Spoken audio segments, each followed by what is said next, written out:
دعونا نتحدث عن الربو. هذه حالة تحدث لدى المرضى وتسبب لهم صعوبة في التنفس وصفير في الصدر وضيق في الصدر. تتفاقم هذه الحالة عند التعرض للغبار والملوثات البيئية المختلفة، وكذلك عند التعرض للمواد الكيميائية.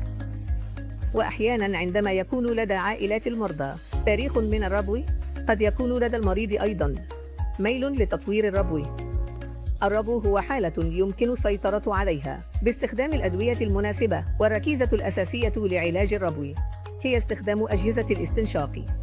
أجهزة الاستنشاق آمنة للاستخدام وسهلة الاستخدام، هي غير مسببة للإدمان، ويمكن أن توفر تخفيفاً جيداً لأعراض المرضى، بالإضافة إلى الأدوية مثل أجهزة الاستنشاق وبعض الأدوية الفموية التي قد توصف للمرضى من وقت لآخر. من الضروري أيضاً أن يأخذ مرضى الربو حقن الإنفلونزا السنوية، لأننا نجد أن أحد العوامل المهمة التي تؤدي إلى زيادة وتفاقم الربو وحدوث نوبة ربو هو العدوى.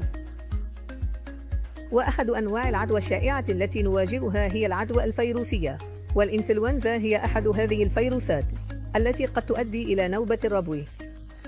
لذا استخدموا أجهزة الاستنشاق بشكل جيد، حافظوا على السيطرة على الربو، وعاشوا حياة صحية ومليئة بالأحداث.